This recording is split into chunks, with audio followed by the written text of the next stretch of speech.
good morning, good afternoon, good evening, good night, wherever you may be. Marvel, Marvel, Marvel. Okay, so yesterday did my trailer reaction to Ant-Man and the Wasp: Quantumania's first trailer, and gave my little gripe about them dropping stuff. um, and the sons of bitches did it again today.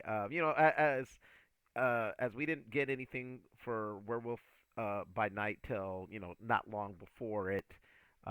Similarly was kind of like, okay, well, we haven't gotten anything from Guardians the Galaxy for the Christmas special that they announced was coming out. So of course Marvel drops it today while I'm at work. Of course. So again, that's just my life, my lot. I unless it's on a day I happen to be off, I'll just have to be one of those late reactors. But anyways, so we got the Guardians of the Galaxy holiday special, not Christmas special, excuse me, holiday special. Let's go ahead and check this out. Oh, and by the way, I just messed with my settings a little bit. So if any of you would let me know if my sound is better, I mean, I'll play this back later, but I would appreciate it. So here, oops, doo-doo, here, yeah, I'll put it over in the corner here. Here we go. I do like this thing they do for the presentation thing. I just saw on the calendar that right now on Earth it's almost Christmas time. We don't have time for trivialities like Christmas. But Peter's so sad about Gamora being gone. Maybe if we go to Earth for a really wonderful Christmas gift, it would make him happy.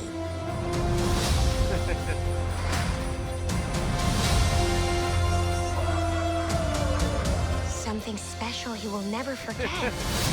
What about someone special? We're looking for the legendary Kevin Bacon. We're looking for the legendary Kevin Bacon. I just said that, But Drax. your voice is small and mousy. I think maybe he didn't hear you. Are we gonna get Kevin Bacon? You're coming with us. That's a Christmas present.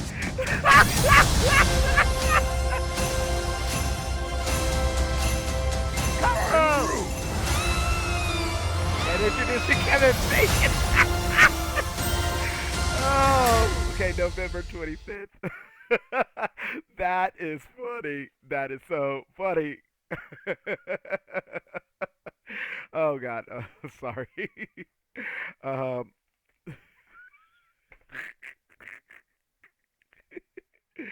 so after the going on and on about how much he loved Footloose and what a great movie it is in the first film, and then even referencing it in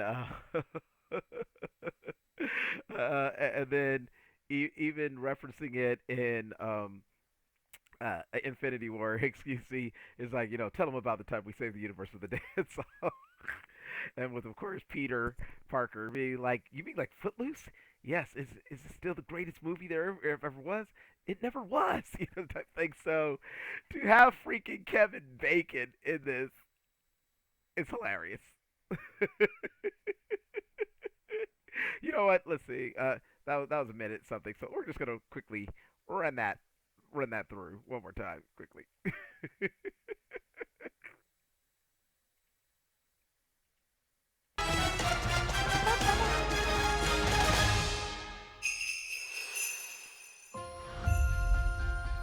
I just saw on the calendar that right now on Earth it's almost Christmas time. We don't have time for trivialities like Christmas. But Peter's so sad about Gamora being gone.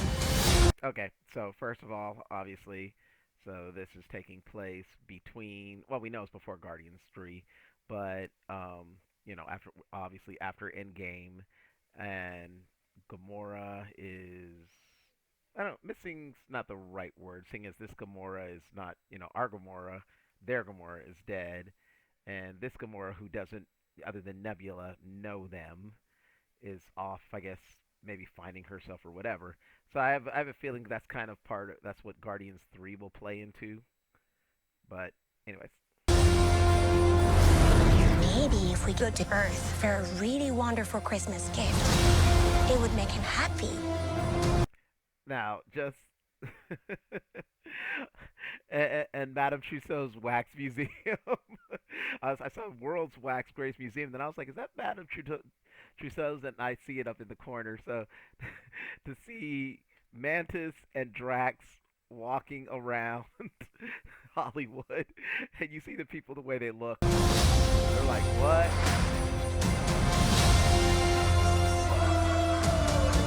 Something special he will never forget.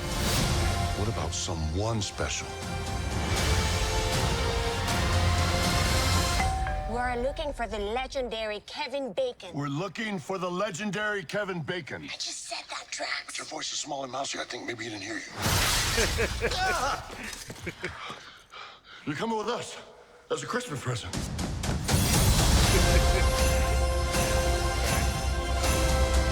Draglin and Cosmo, which I can't remember who is doing the voice, but I believe it's a female's. It was a female name, so I guess in the MCU Cosmo. Cause I could be wrong. I think in like comics, Cosmo has been a male dog, but and so then they're just changing it to make it a female. For again, if I remember right, hearing what the voice would be, but I could be wrong because I mean I've read Cosmo a couple times in some things, but again I don't remember what the gender actually was. Like I said, I just think it was supposed to be a male dog. But anyways, so okay, let's look at this for Groot.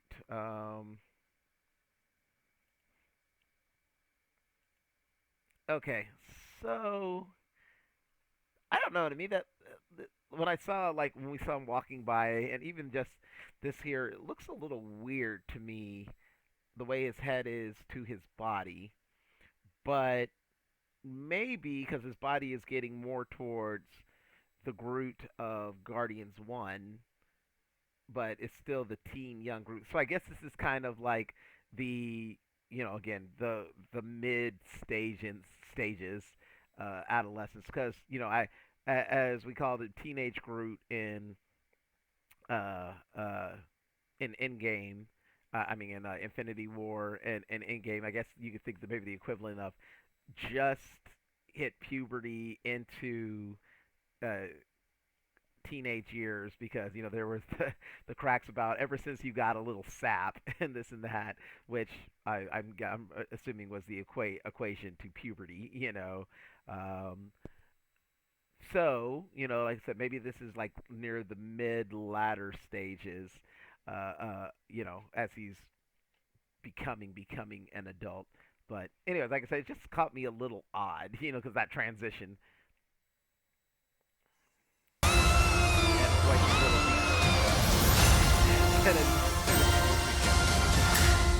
November 25th. So like I said, the day after Thanksgiving. What a fun little gift and treat this is gonna be. So, you know, um, as like a number of people have uh, said now, of course, one of the ones I cite mainly is John Campia, Robert Burnett from the John Campia Show, and like I said, many others have said it. I'm sure yet s- said it. I'm sure so far. Um, I really like what we got with Werewolf by Night. This looks like it's going to be a fun like special, obviously. So I do hope, and Lou, because I always wanted, I had hoped we would get the Marvel one shots again, which were just a couple minutes in themselves, and that would have been a happy little thing for as far as development on characters or introducing new characters or whatever. But as an extension of that, now if Marvel does give us these special presentations every now and then, that's gonna be really really awesome.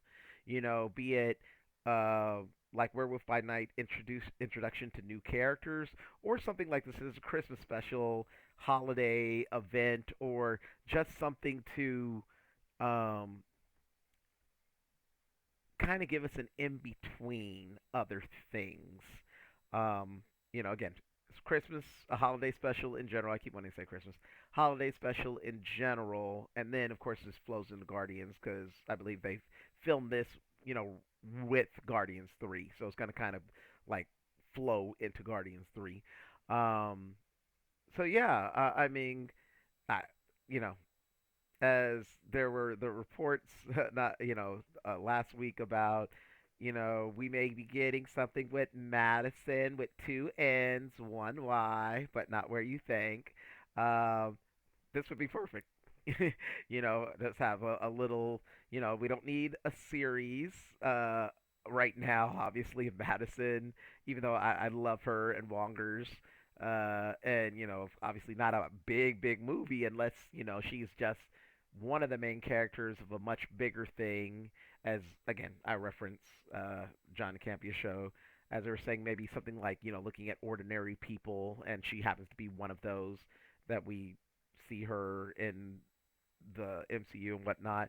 But like I said, yeah, just this little special, and like I said, maybe we get to see what happened when she went into the fire hole and um, the deal with Jake. you know, the for her drops of blood, and she can't talk about her deal, or he will reap the souls of her and everyone she loves. Um, or like I said, just to see more her and Wongers. But like I said, yeah. Um, again, I mean, I know it hasn't been announced, obviously, but more than likely we're getting a Shang-Chi 2 somewhere down the line because there's still, in Phase 6 things that haven't been announced. And, I'm going to say his name wrong. I can't remember the order. Is it Daniel Destin or Daniel Destin Cretin or Destin Critton, I'm back. The director of Shang-Chi, is going to be the director for the Kang Dynasty. So, that's a no-brainer. And it's an Avengers movie, so it's a no-brainer that Shang-Chi will show up there.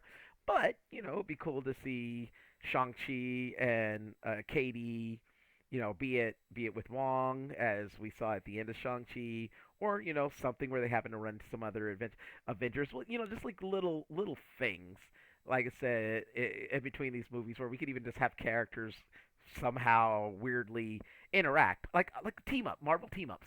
In the comics, we would get the one, two issues every now and then, or the specific title they had, Marvel team ups, where literally, for whatever reason, it brings these two heroes together to team up.